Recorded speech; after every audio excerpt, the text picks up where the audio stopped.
another big week for rock as Charli XCX has announced that her next album will be rock. The Rock Hall inductees have been announced. Massive Attack and Tom Waits are back. I'm Dave. I'm here with Amanda and Bill today, and you're listening to BV Weekly.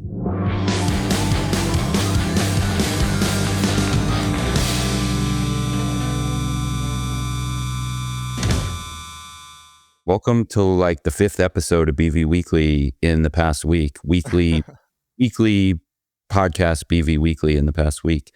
Hey guys. Hi. Hey.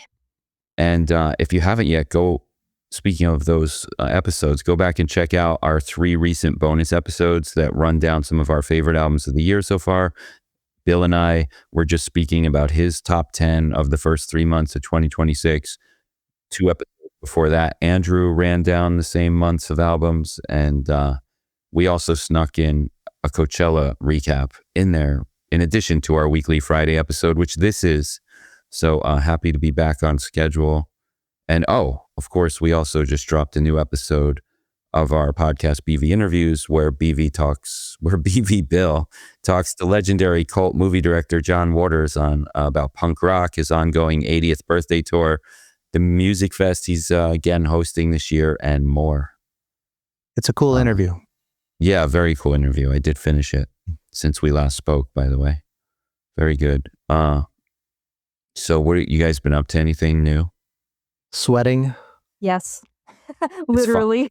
It's finally hot here. It's a very frizzy episode of BV Weekly. Also extremely frizzy, extremely sweaty. And hopefully this is the last day of 80-degree weather here. I'm not... At least until it's supposed to be 80 degrees. Yeah, well... You got to splash water on your face before recording. It's extra hot for me because Dave made me turn off my AC and said the room I was in was too boomy and made me put a blanket over my head. So... Did I make you put on that winter coat as well? You did as well, yeah. Maybe some mittens too. I don't know what the mittens would do. I'm just being silly. Make it hard to type. You guys see any good shows lately or what? I have not, unfortunately. I've just been really busy. I don't know, but hopefully I'm going to change that soon. What about y'all? I've been out of town for like the last month, and I'm just getting back into the swing of things, and I've got shows lined up this weekend. I'm going to go see this UK duo Get Down Services tonight at Elsewhere, and then I'm going to swing by Rockefeller Center on Saturday for, like, as part of Record Store Day, Rough Trade is doing an all-day sort of mini festival called Indie Plaza, and I'm going to go check out some of the bands that are playing there, which include like Superchunk and Weird Nightmare, which is Alex Edkins of Mets, and some other stuff. That's, yeah. What about you, Dave?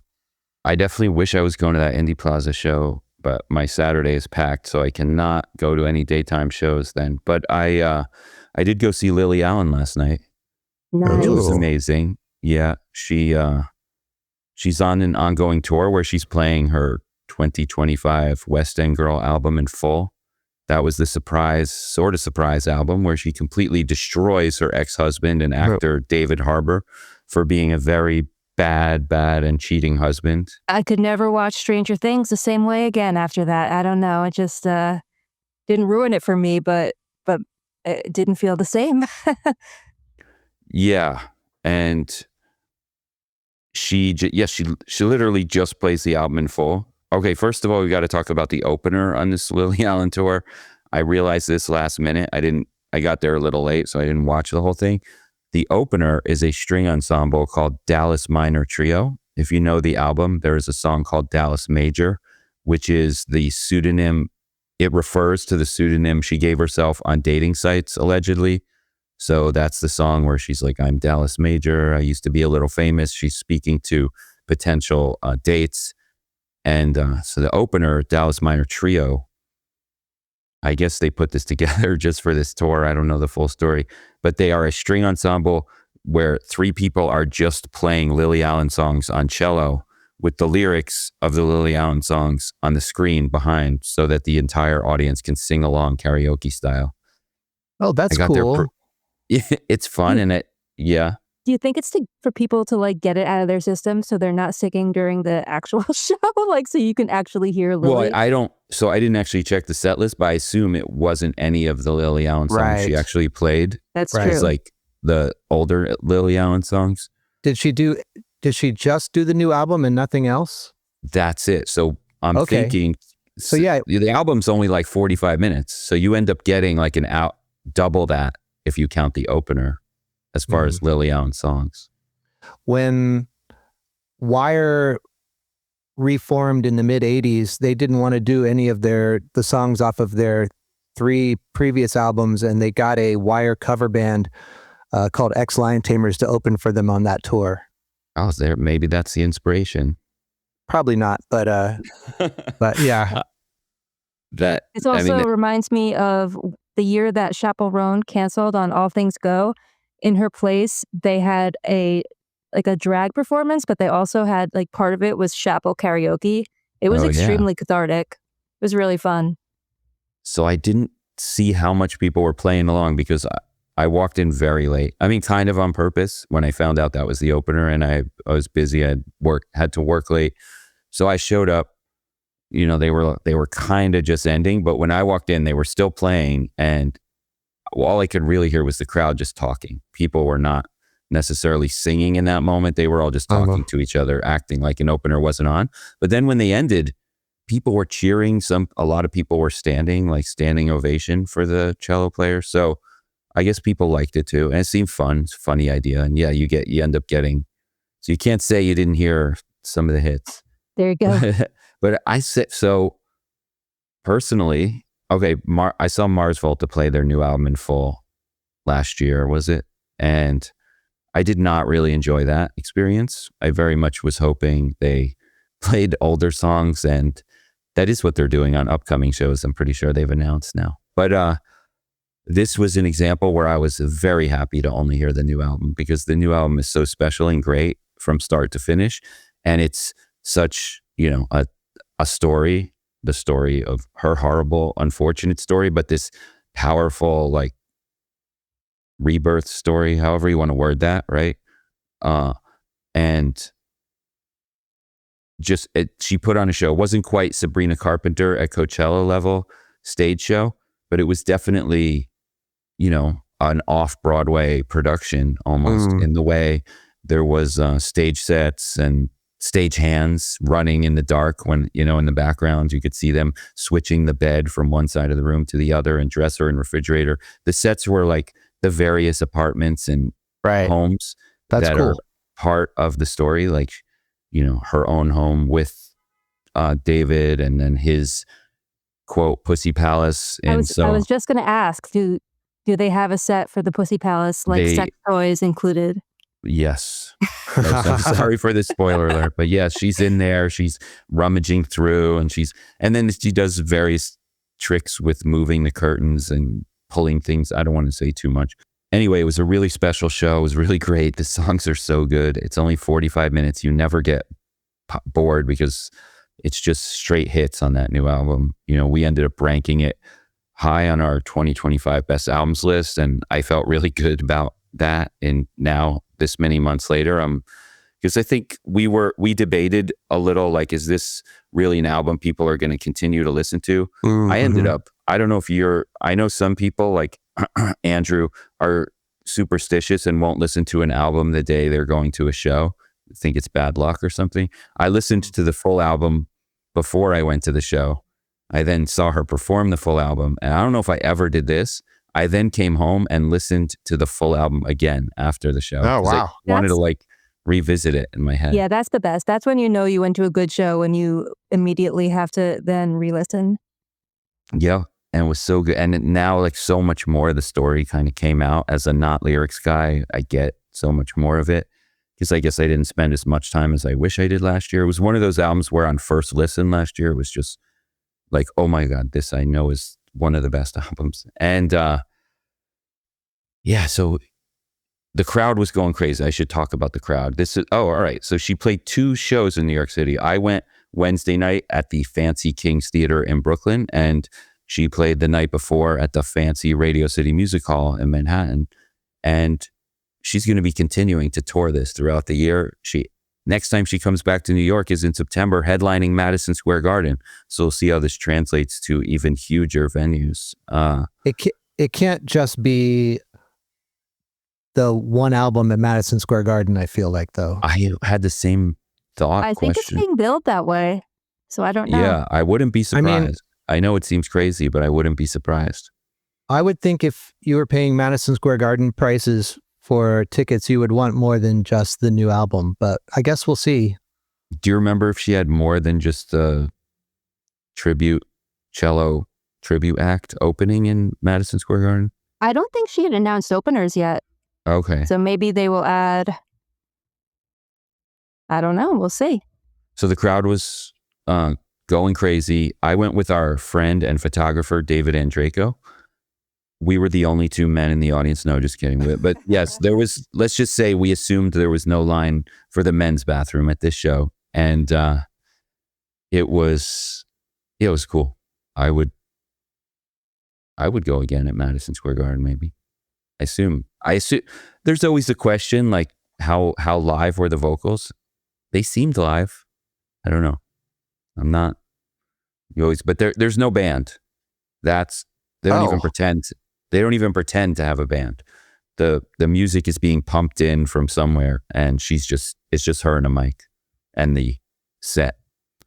She doesn't. The few times that I saw her back in the day, beside her mic stand, she had a little like sampler trigger thing, so she didn't even have that. Nope. Huh. That was all being handled by. So yeah, no, she's come a long way to having a team to handle the little button thing. But they, I don't know. I also saw her back in the day, by the way. So I was thinking of it's crazy. Like I first saw Lily Allen 20 years ago. I'm thinking it was 2006. Mm-hmm. When I remember specifically being like right up front row at Hero Ballroom. Do you remember that show? Yeah. She played there. I'm sure there's pictures on Brooklyn Vegan from that show. So I think no, go ahead. I saw her at Webster Hall. I think that was the first time I saw her, but it was definitely for the first record. Yeah, loved that first record. And like we've said, when that album came out, this album really made me a Lily Allen fan again for the first time in a long time. Not just nostalgia at all, as playing the full album proves. But yeah.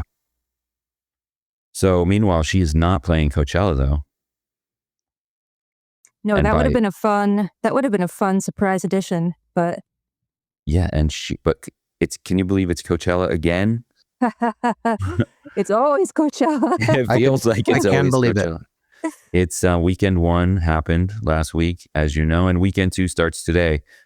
It's not totally the same though, right? Like what's different, Amanda, this weekend? So we have a new surprise edition. Last weekend, Jack White was the surprise addition to the lineup. And this weekend, no Jack White, but Casey Musgraves will perform. And she's also doing, like Jack White did, the first set of the day on the Gobi stage, which is like a lot earlier in the day than you would normally expect her to play. Similar to Jack White, you would normally expect him to like close out a stage, and he played, first set of the day on that stage. And there's also, that's like the main change on the ground. There's also some like minor set time changes. There are a few artist changes for more like in the dance realm. So I'm not going to really get into that. But as far as if you're watching from home on the live stream, there's a big change. And that is the Sonora tent, which is where artists like Wednesday play, is not being streamed this weekend. So if you didn't get to catch those artists last weekend, unfortunately, you will not be able to this weekend. The Yuma, which is a dance music focused stage, that is streaming in its place. And all the other tents and stages are still streaming. So you can watch Geese, you can watch Iggy Pop, you can watch Bieber if you so choose to see if he does the same thing this weekend as he did last weekend. But he didn't pull a Frank Ocean and not show up for this weekend. He didn't pull a Frank Ocean. There were definitely some people wondering if that was going to be the case. But no, he's still on the lineup.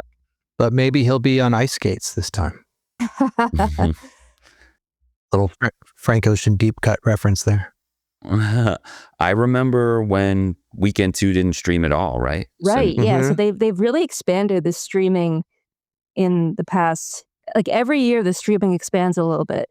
And it's only in the past few years that Weekend 2 has also gotten like a significant amount of streaming. So yeah, it's really, really cool. A lot more festivals do some kind of live stream now, but I think Coachella still does like the most live streaming of any festival, the most comprehensive live stream of just about any festival.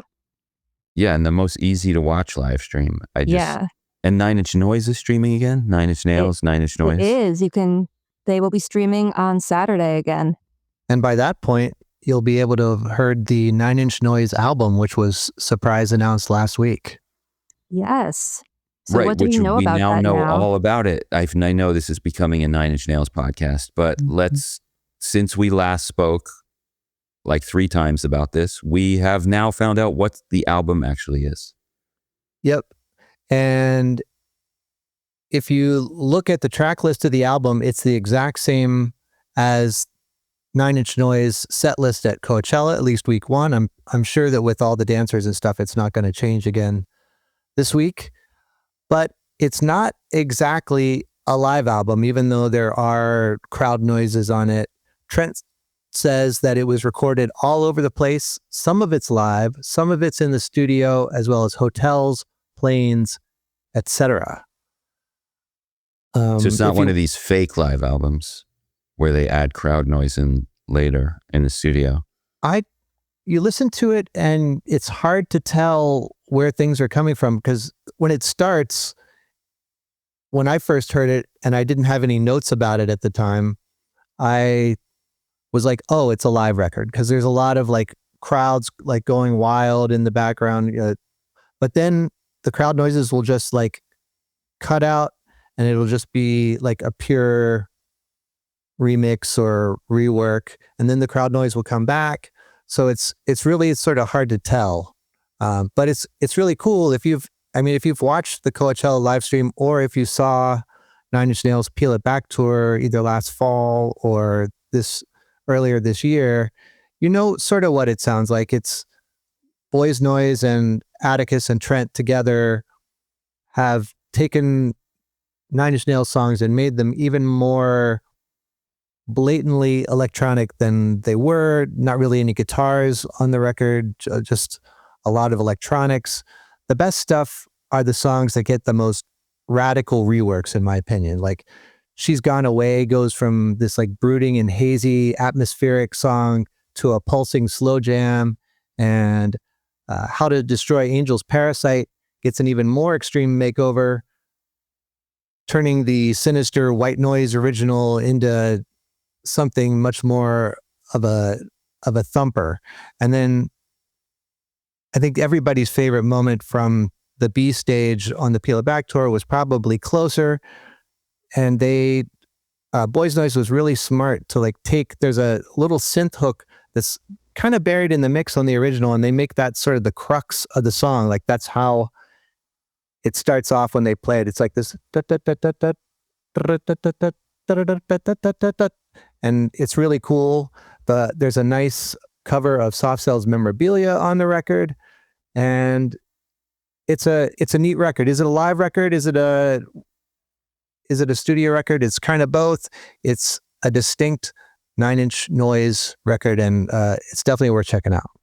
One of the surprises at Coachella was that Mary Queen, Trent Reznor's wife, who is also in the band How to Destroy Angels with him, was in the band at Coachella. I assume she will be in the band again this weekend. We'll update you on that next week, but she is not on the album.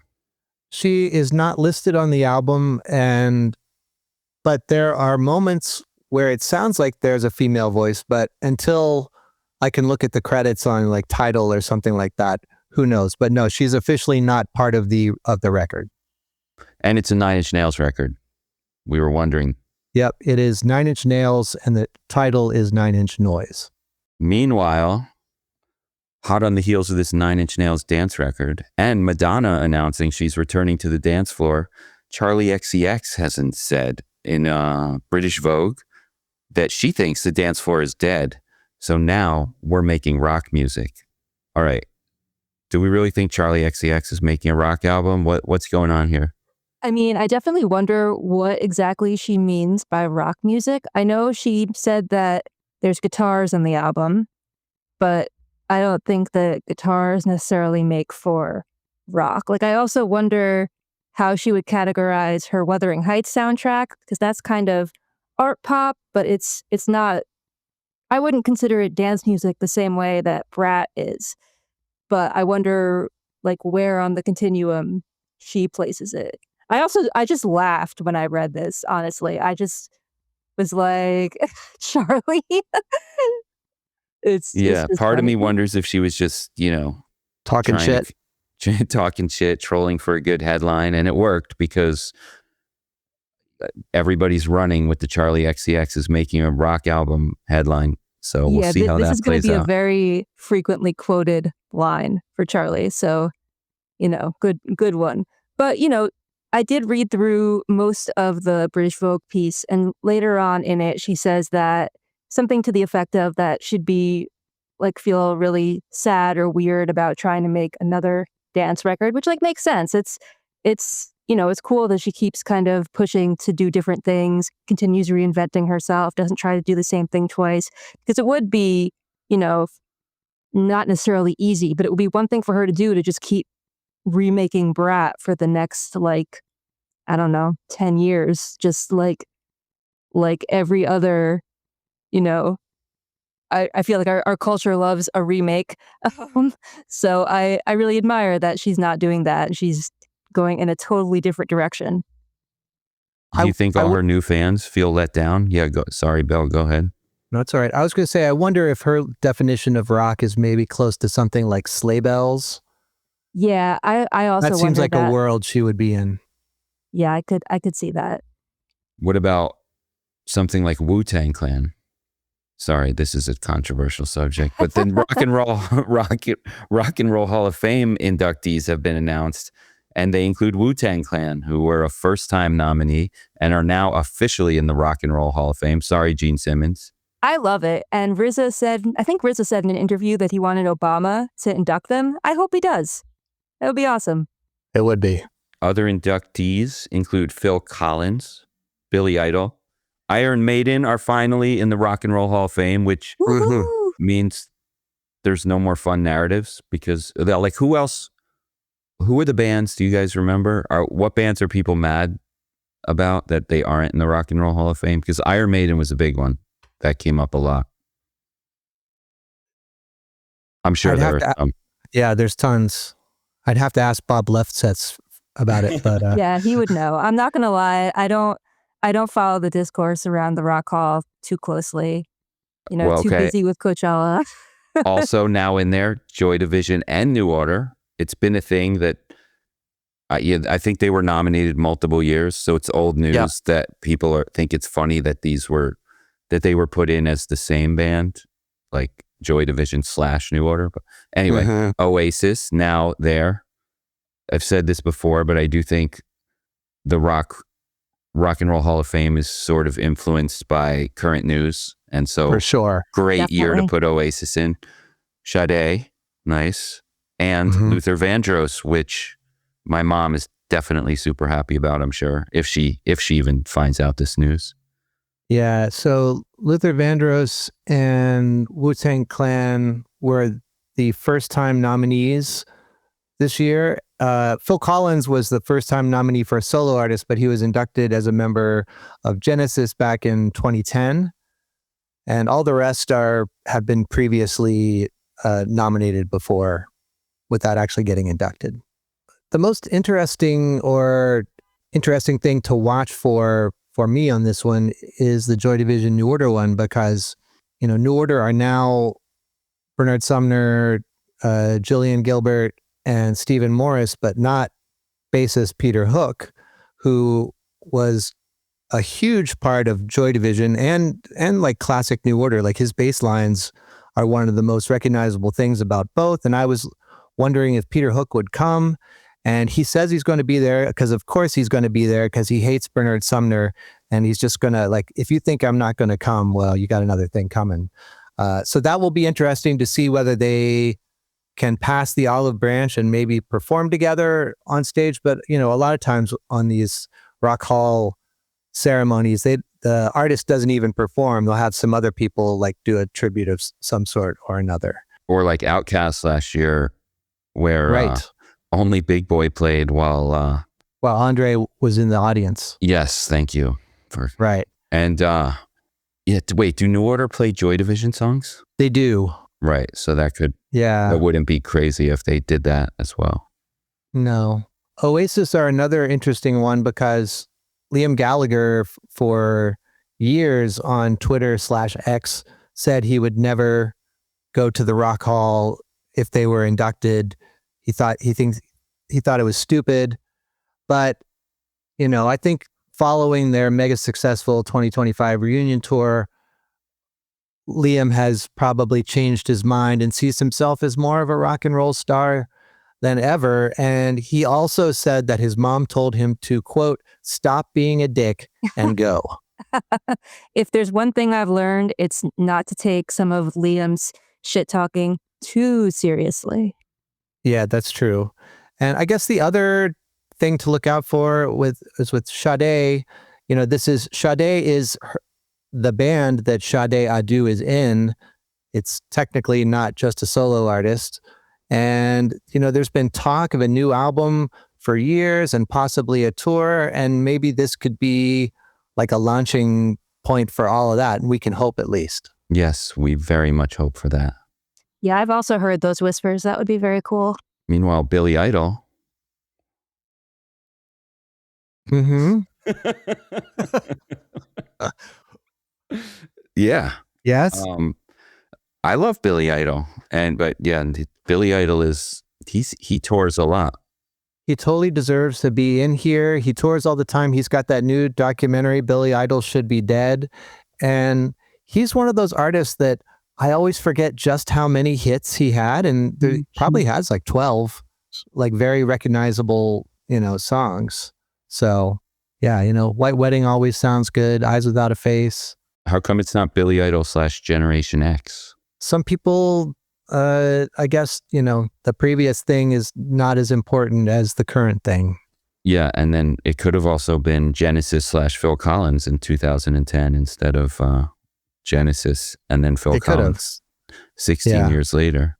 Very inconsistent, that Rock Hall. But really, Phil Collins had so many hits as a solo artist that it really made sense for those to be separate. Whereas Joy Division, New Order, it's mostly the same members and both artists were important. I don't know. It makes sense to me to do it that way too. Is Tom Waits in the Rock and Roll Hall of Fame? Good question. I'm not sure. Why do you ask, Dave? He was actually inducted in 2011. And he performed even. Which was the year of his last new record. Coincidence?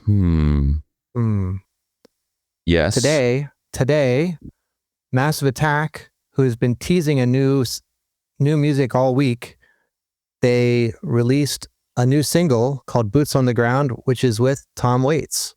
Very, very exciting. Very mind-blowing news. Yeah, it's a cool matchup that totally makes sense. And you can't believe it's taken this long for them to do it. And in some ways, it actually has taken them this long because apparently Tom Waits turned in his part of the song like a decade ago, if not maybe a little bit longer, according to Tom. And so it's finally coming out. I think Massive Attack have had label problems. They've wanted to get out of their previous label deal for a while. And so this single is the first Massive Attack record on Play It Again, Sam. And I wonder if they were just sitting on all the stuff they thought was gold for a few years till they got more control of their own music. But yeah, this is Massive Attack's first new music in 6 years. And really their last album was 2010 and they put out a couple EPs afterwards, but kind of inconsequential. And this is Tom Waits' first new music in 15 years, though he did contribute to Mark Rebo's Songs of Resistance album in 2018. Boots on the Ground, if you haven't heard it yet, it sounds like a Tom Waits song, sort of Bone Machine era. and also very much a Massive Attack song. I looked up the credits on this today on Tidal, and this was more of a Daddy G production than it was a 3D one. It's heavy and kind of surreal, like a lot of Massive Attack's music, and there's a really powerful music video that goes along with it. And for fans who have been wanting more new music, Massive Attack say that there will be more releases before and after their spring and summer touring obligations. So it sounds like it may be a real open up the faucet on Massive Attack finally after many years. Exciting. Yeah, they were supposed to come here like a year ago, right? Touring. That never happened. We really need Tom Waits to tour. And I remember last time he announced shows, it was in the most random venues, the most random routing. And I don't know when the last time Tom Waits did like proper touring. That might never happen. Yeah, I don't know. You know, he works so closely with his wife now, who's his manager, and I get the feeling that she doesn't want him to tour. So if it was up to him, acts though, right? Yeah, he was just in a movie recently, and not too long ago he was in that Coen Brothers movie that went straight to Netflix. Right. Yeah, so he still does stuff. This is also the first Massive Attack song since we have confirmed that 3D is not, in fact, Banksy. Is that right? Have we confirmed that? Reuters thinks they have, or whoever that was, Associated Press. I surely feel more certain about it than ever. We can pretend they didn't, but yeah. I say let the mystery be, but yeah, it sounds like he's probably not. It's also the first new Massive Attack song since he got arrested like a week ago. Is that right? That's right. Yep. At a protest. He was one of 500 people that got arrested. Yeah, lots of very political band, Massive Attack. As always, consistently, like you said, this song, also a protest song, charity very much element. So. It's kind of an amazing week for classic UK down-tempo artists. Not only did we get a new Massive Attack song on Thursday, but Boards of Canada released their first new music in 13 years. They dropped a 3-minute piece called Tape 5 on YouTube after sending out VHS tapes to random fans earlier this week, and there were posters up apparently in London and here in New York and Tokyo and other places. They're, of course, with Boards of Canada, who are like one of the most enigmatic artists of the last 30 years. There's no notes with this. Warp shared the video from it as well, but they also didn't say anything about it. Does this mean there's a new record coming? Probably, but we'll just have to wait and see. Did anybody that got one of the VHS tapes in the mail actually have a VCR to play it in? Apparently.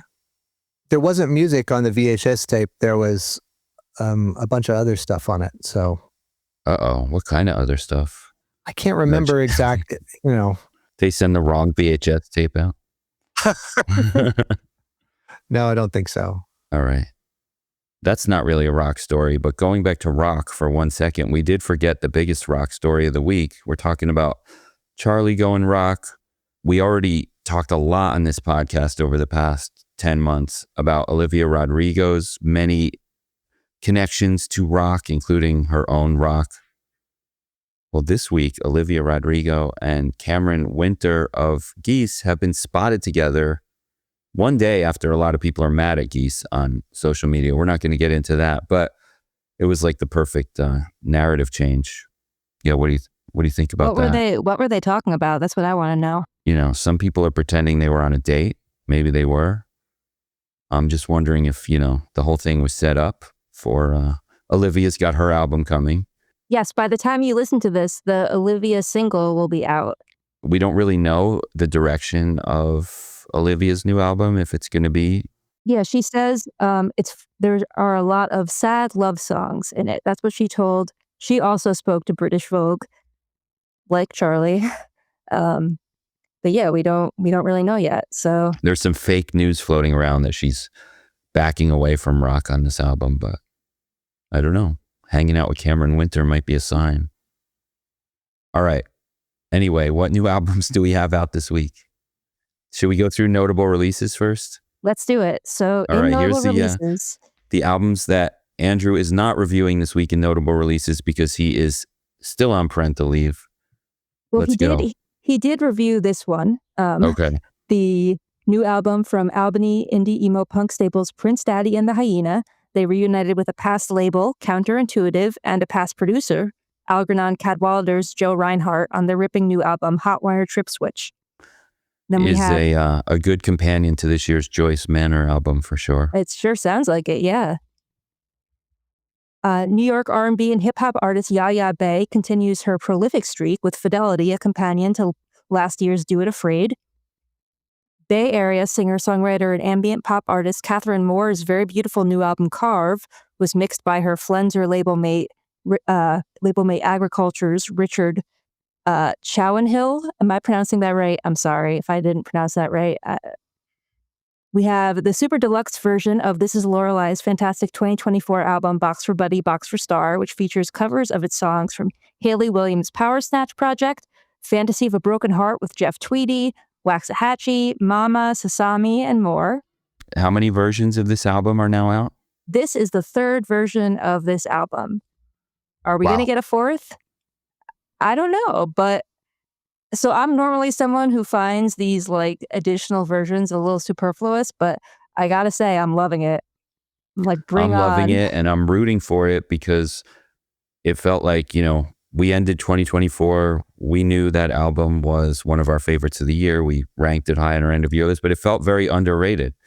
It did, and it has exploded since then. Yeah, I'm loving that. So, and with all the covers and this kind of like everybody covering This Is Lorelei, which at first almost seemed organic, just other songwriters appreciating how amazing his songwriting was and covering those songs. And now here we have like 1 million of them on one new version of the album. Yeah, a beautiful thing. So we have the 8th studio album and third in 14 months from New York indie rockers Frog, which is the project of brothers Daniel and Steve Bateman. Teen Suicide's new album, Nude Descending Staircase Headless, which they're calling their first proper studio recording. Richmond Screamo and Math Grind band Gift from God's first full-length album since 2019, Dissimulation. DJ and producer Honey Dijon's guest-filled new album, The Nightlife, which features Green Tea Peng, Madison McFerrin, Chloe, Rochelle Jordan, and more. And Los Angeles dark pop artist Sophia Isela's new EP, which takes lyrical inspiration from Sylvia Plath, Margaret Atwood, and Mona Awad. There's also a new cover story about her at Alternative Press that you can check out. Yeah, I got to go read that after we finish recording. Yeah, she's also opening for Florence and the Machine very soon, which I don't think I'm going to make it to, but I wish I was. Sophia's shows look crazy. I'm definitely excited to see her whenever I get to. What's in Indie Basement this week, Bill? Well, I reviewed the 9 Inch Noize album, which we talked about earlier. And if somehow you missed that, just rewind a little bit. Also, the new album from Jessie Ware, it's called Super Bloom, and it's very much in the same vein as 2020's What's Your Pleasure and 2023's That Feels Good.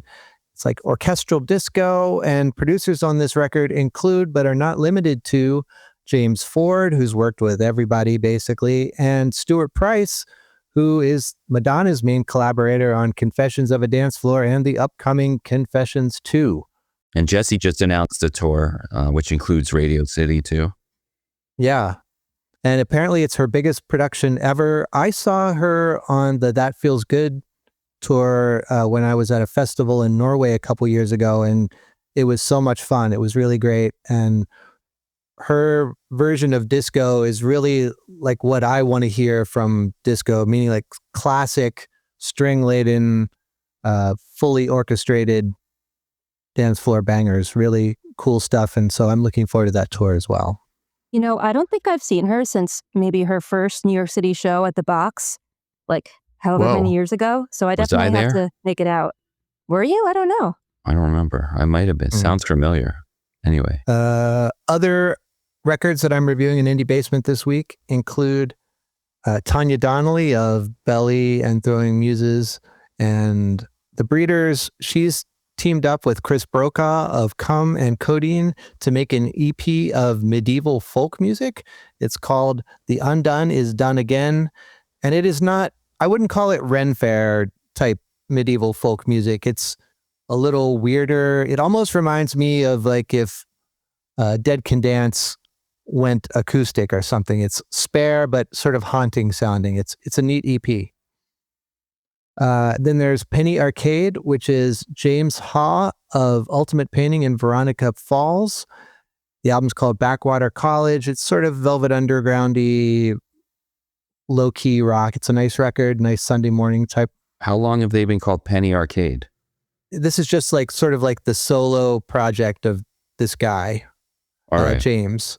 So he was in Veronica Falls, and then he formed Ultimate Painting with Jack from Mazes, who is now Modern Nature. And so I think he had some other band after Ultimate Painting, but now he goes by Penny Arcade. And I think it's at least the second Penny Arcade record, if not the third. I partially asked because it just feels like that name is kind of taken already. So I was like, you know, legendary performance artist in New York City, Penny Arcade. That's true. But he's British, so he probably has never heard of that person. Anyway, if you liked Ultimate Painting, and I liked Ultimate Painting a lot, this record will scratch that same itch, basically. And the only other record that I'm reviewing tomorrow is Tamora, which is the Chemical Brothers, Tom Rowlands, and singer Aurora. And it's, dance music. I think Aurora, like Sophia Isela, is somebody who the algorithm really made me realize existed due to kind of wild shows with crazy fans. There's some similarity there. It's a cool record. So Dave, what else happened this week? Funny you should ask. Evil Island, the new band with 3 members of the Blood Brothers, released a fun video for their debut single, which also features backing vocals by the singer of Upchuck, and appearances in the video by Cursive's Tim Kasher, fellow punk band XCOM, who are also working with Ross Robinson, and more. Go check out that song, Blood Brothers fans. Also, there's like a full Blood Brothers reunion on the album as well, I think, but that's not the song out yet. Underworld. Oh, well, can you call it a Blood Brothers reunion since the band is already reunited? Well, you know what I mean. A full Blood Brothers on a new song reunion, much like Tom Waits put out a new song. See? All right. Underworld, we got more big dance news. Underworld have announced a pair of Labor Day weekend shows at Knockdown Center here in New York City, which they say will be their only U.S. headlining shows this year. They've got some festival dates, though. Yeah, I wondered if that's what that meant. Makes sense. Fiddlehead have announced a summer tour with a rotating cast of openers, including reunited emo vets Elliot, Pat Kindlin of Drug Church's other band Self-Defense Family, Pity Sex, Rising Screamo band February, and more. That is a really exciting tour. If I needed another excuse to go see Fiddlehead again, the New York City show, Fiddlehead, Elliot, who, by the way, headlined that same venue last time they were just here on their reunion tour, and now they're opening for Fiddlehead at the same venue. And the return of Self-Defense Family. It's been so many years since, I've been obsessed with Drug Church, and all the time that Self-Defense Family have been gone. And so now I've been kind of itching to see Self-Defense Family again, see what Pat is up to. And so he's back, and it's going to be Pat and Pat on the same show. Pat also, Flynn, Fiddlehead Pat don't Kindlin. really do extended tours that much. This is, I think, their first more extended run of dates in a number of years. So if they're coming through by you and they don't normally, you should go see them because they might not be through for another few years. And they're definitely a very fun show. I saw them at Market Hotel, and it was a very wild, sweaty time. I'm definitely wondering if this Brooklyn show will have a barricade. That is my first question. For me, I'm kind of hoping there is a barricade, but I also kind of hope for other people that there is not a barricade. So, yeah. For people who have no idea what Amanda is talking about right now, she is also an esteemed BrooklynVegan live show photographer, and she is hoping that there is a spot between the stage and the audience where she can take pictures without people jumping on her head. Basically, right. I'm also, spoiler alert, I'm a wimp. but yeah, I mean, for the sake of Fiddlehead fans, I also do hope that there's no barricade, because I know that people just want to go wild, and I want that for them. Fiddlehead is definitely a band, as is Drug Church, who look for venues without a barricade, but sometimes they do play like Irving Plaza. A lot of these bands will make exceptions and play Irving Plaza or Warsaw, which Live Nation venues that usually do have a barricade. But all right, moving on. Coheed and Cambria, who have their own cruise already, have announced a 2-day California Fest called Never Ender, with the reunited Circus Survive on there, Sunny Day Real Estate, Turnover Puck, Thursday, and more. More also includes Coheed themselves performing their album The Afterman in full, which they're also doing at a separate rock show at Red Rocks. Sorry, it will be a rock show at Red Rocks. And moving on, shortly after bringing out surprise guest Jason Isbell at her third New York City show at Hammerstein Ballroom, Hayley Williams appeared on Colbert with Jeff Tweedy of Wilco, and they covered Unknown Mortal Orchestra. I mean, Hayley Williams is really keeping us on our toes this whole tour, and it's just exciting to see what she's going to do next and at every stop. Yeah, that Colbert performance was wild. That was just like, what's happening? I love it. Punk greats, the Bouncing Souls, New Jersey's finest, have announced a new LP called Born to Be and a tour with the Suicide Machines. The album arrives in just under 3 months in June, and we are excited to say that we have an exclusive vinyl variant of that album on pre-order now in the Brooklyn Vegan shop at shop.brooklynvegan.com. Bill, Amanda, thank you. We are not done. Actually, how could I forget? Bill, you, Andrew, and I are about to talk about 2 more 1996 classic albums turning 30 this year. Very exciting. Shall we get into it? Let's get into it. All right, up next, Andrew, another rap album, right? Let's go. Jay-Z, Reasonable Doubt.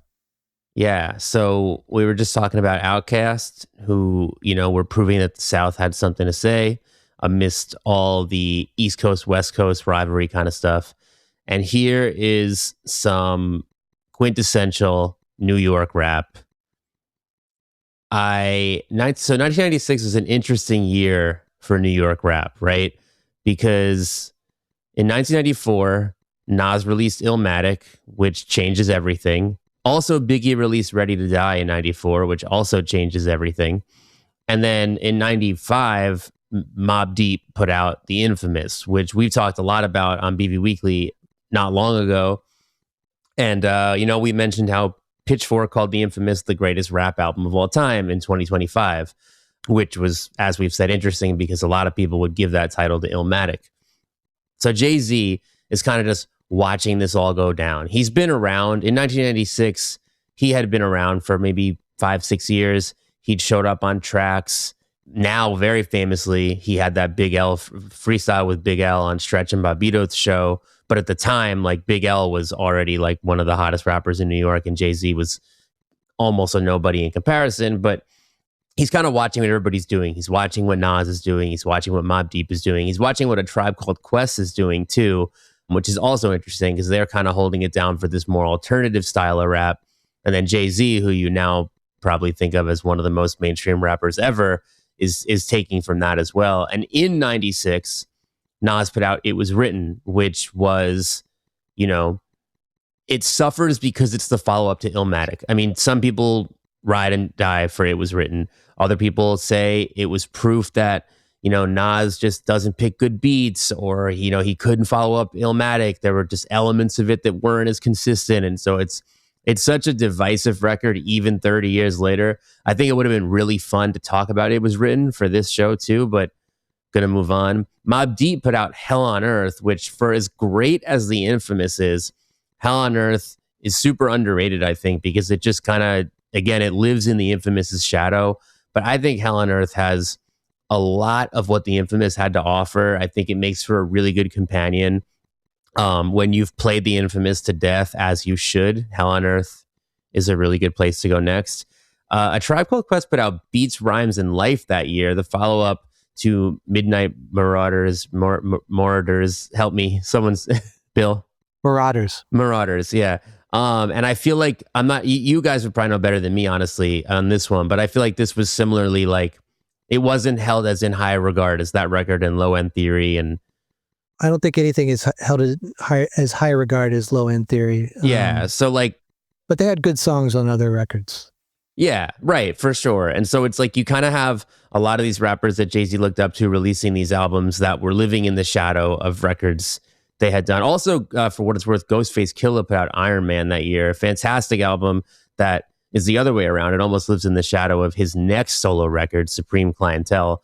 But Iron Man's amazing. In any case, Jay-Z is kind of watching all these developments happening in New York rap, and he kind of makes a record that learns and takes from all of it. You get some of what Biggie was doing. Biggie's on the record. You get Tribe Called Quest and Nas. They're not on the record themselves, but they're both sampled on the record. You know, clearly Jay-Z learned from Illmatic. It's kind of this student becomes the teacher moment where he makes a record that's as classic and important as amazing as all of these records that were like kind of already just instantly in the canon, you know. For me, anytime it's winter in New York City, I want to hear Reasonable Doubt by Jay-Z. I just think it captures the sound of winter in New York City. The production is so lush and so amazing. It's really Jay-Z's only album kind of in that like mid-90s boom bap style that, you know, stuff like Illmatic was in. After this, you know, he kind of pivots to a little more of a pop rap thing. He kind of like, it's like Reasonable Doubt, I think, was famously not received as well as it has been received in hindsight. But like, I think some critics liked it. Then he makes these records that are a little bit less critic friendly, but they're more radio friendly. He starts blowing up. And then, of course, in 2001, he does The Blueprint, where, you know, he has his Nas diss track and he kind of combines everything, the pop rap, the street rap, and he really becomes the Jay-Z that like is now this billionaire megastar. And so, again, kind of a theme that's come up throughout these conversations. But to me, listening to Jay-Z, who still at this point sounds like as cocky and confident as he did in 2001, on these much more vintage sounding beats, you know, not still sounding cocky and confident, but still isn't a star yet. And he definitely raps different after he knows he's a star. So just hearing this familiar voice with just like 110% confidence in this more humble setting, it never ceases to sort of just blow my mind at the level of star power you were getting in this sort of like really authentic way, where there was, not that he didn't, it's hard to put into words. I'm like struggling a little bit, but it's like you're getting this star power in this not star power context, but deep down he knows he's worth it. It is the best I can do, but it really is it just sort of like almost messes with me, because I'm just like, how am I listening to Jay-Z on songs like this? Like he never did this again. And I mean, it's definitely my favorite Jay-Z record. I know that, I mean, The Blueprint's amazing. Black Album is close to as good. But, and I know that, like, you know, most of the big hits are not on Reasonable Doubt. I also know that, you know, it can be for some people a cliche to say it's the best Jay-Z record, but it's my favorite. It, I think, ages better than everything else he's ever done. And it's a record I could not have possibly talked about 1996 without talking about. Yeah, and I'm glad you did. I think this is not a record I was listening to in full in 1996, which is interesting because I listened to rap back then, but like, you know, Wu-Tang, but also mostly like Tribe Called Quest, De La Soul. I don't know exact years, but Diggable Planets, that whole thing, Far Side, those were bands who I was listening to albums. Otherwise, I was listening to DJs on the radio, Stretch and Bobbito, Funkmaster Flex, DJ Red Alert. Like that's where I went to I was listening to the radio, or yeah, like I said, the albums was more the conscious, whatever, De La and Tribe related stuff. So now though, I'm obsessed with boom bap. That sounds like it's from the 90s, which makes me listen to the actual albums from the 90s constantly. And Reasonable Doubt is like one of my favorite albums right now. So yeah, it's like, I agree. Great album. Much like you, Dave, most of the hip hop that I really got into in the early 90s was part of that like Native Tongues. I was looking for that term earlier. Yes, thank you. But living in New York, you know, especially at that time, which is basically like the apex of New York rap, you could not listen to Hot 97, you know, and so I heard, you know, Can't Knock the Hustle and some of the other stuff off this record, and it's all sort of like in my bloodstream now since then. Though I will say the cover art is terrible. I've never thought that. What do you not like about it? It's just sort of cliche, and also the whatever font they're using, like it's like stamped. I don't know. It just, the 90s weren't the greatest era for hip hop album covers either. See everything No Limit put out, but right. It was also the first. It came out on Jay-Z's own record label, so it was like, it sounds so incredible given that it wasn't on like an established major label, but maybe they didn't have the budget for album artwork that looked. I do see what you mean. It looks a little bit like it was done on like Windows 95. Yeah. Like, oh, my nephew knows Photoshop, Right. I will also say that The Evil's one of the best DJ Premier beats of all time. I'm obsessed with that beat. And if DJ Premier is not a household name for you, you should change that. Next up, back to Bill. We got Stereolab, Emperor Tomato Ketchup. Yep, that's right. By 1996, Stereolab had been around for maybe 7 years. This was their 4th album, but they're one of these groups that loves to put out EPs and non-album singles and compilation tracks. But by this time, they were really firing on all cylinders and expanded what they were doing. Their early records were very drony with lots of just gurgling keyboards and motoric beats, but now they were adding in things like easy listening, Tropicalia, 60s French pop and jazz, and soon to be more like electronic elements, but that hadn't quite happened yet. And this was also their first collaboration with Chicago producer Jim O'Rourke. This is really the start of Stereolab's imperial phase, where they sort of couldn't do any wrong. Many consider this to be Stereolab's best album, and it's hard to argue with that, even though I like the one after this, Dots and Loops, even more.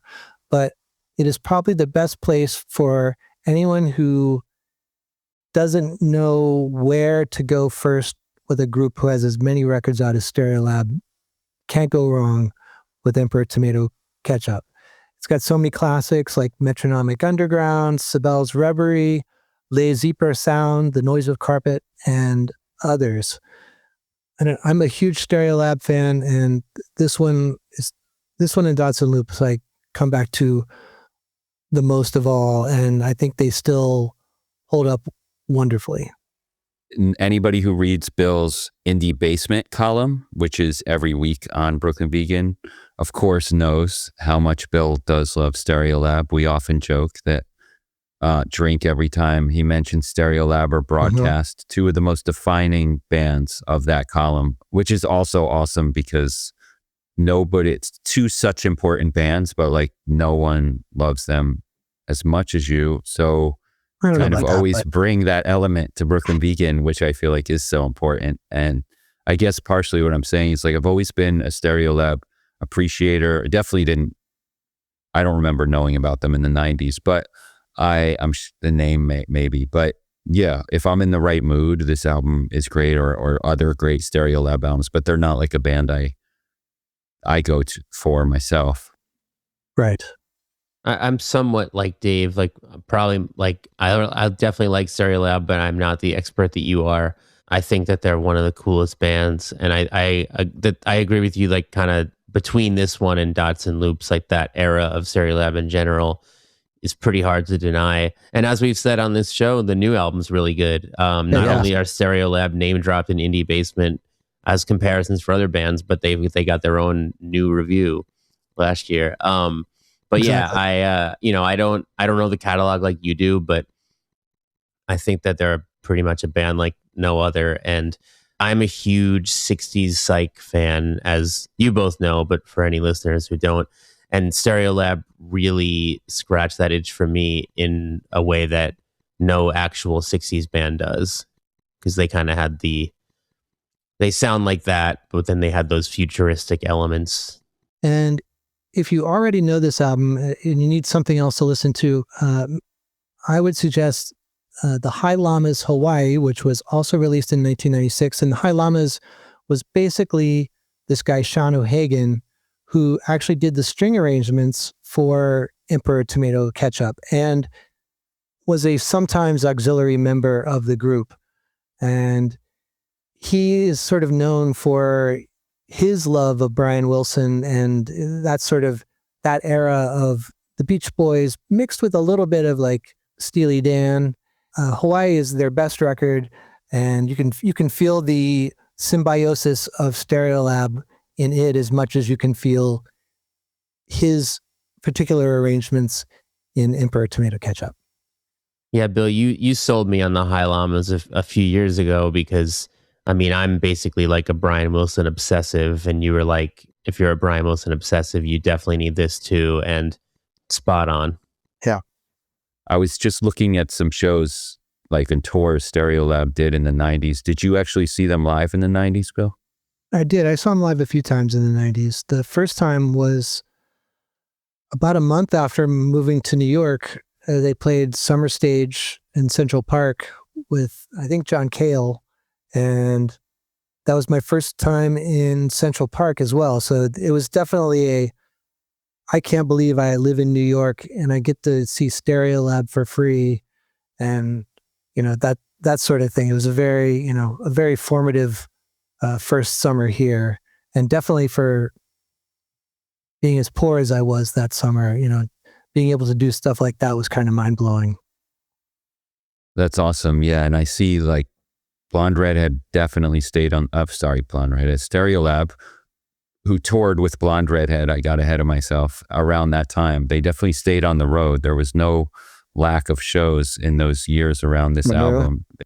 And they played with they played a bunch of dates with Sonic Youth, some with previously mentioned broadcasts, show with Cocteau Twins. They toured with Tortoise, played a lot with Yo La Tengo.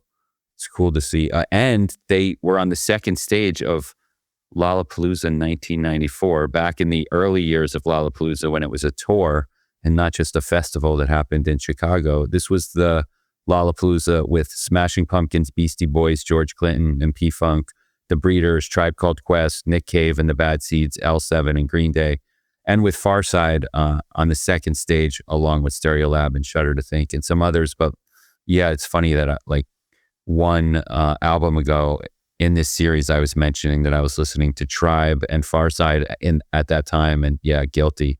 Here it is on the otherwise all rock festival lineup. But yeah, that's the only Lollapalooza I saw in person of the traveling Lollapaloozas, and it was definitely a memorable one. I didn't see Stereolab. I don't think they played the date that I saw, which was in Pittsburgh. But I just remember getting there in time to see Nick Cave and the Bad Seeds go on at 1:00 in the afternoon. And I was like, no one should ever make Nick Cave go on during daylight outside. That also means you might have missed Green Day. At least on the poster I'm looking at right now, Green Day is the lowest build on the main stage. Yeah, that could have been. I guess I'm sort of kicking myself for missing them on that early of a juncture. That would have been some cred points, at least to Andrew, if nobody else. Yes. I would be impressed. And definitely one of the most fun facts of that Lollapalooza, Green Day under L7 and same year that they played Woodstock, though. 94? Yeah. Oh, yeah. Woodstock, 94. The legendary mud-throwing Woodstock set. Yeah. Yeah, they probably blew up, although, I don't know, when was Woodstock? Anyway, I'm seeing Lollapalooza dates. Lollapalooza? Because I'm seeing September 94. Okay, so no, Dookie came out earlier in the year, I believe. So that would have been their, major label breakthrough. So I think Green Day was probably a big band at that point. But all the bands you named were big, so somebody's got to go first. Mm-hmm. The posters were already printed anyway, maybe. Yeah, that's possible. Yeah, that Chapel Roan of their day. Thanks for tuning in. Dave and I will be back every Friday morning with new episodes of BV Weekly. And in between the episodes, you can always get much more from us at BrooklynVegan.com, on all of our social media, including Facebook, Twitter, Instagram, TikTok. You can pick up records from us at shop.brooklynvegan.com. And if you like what you hear, tell your friends about us, subscribe to the show, give us a good rating. All that little stuff goes a really long way. It really helps us a lot, and we really appreciate it. So until then, thank you again, and see you next time.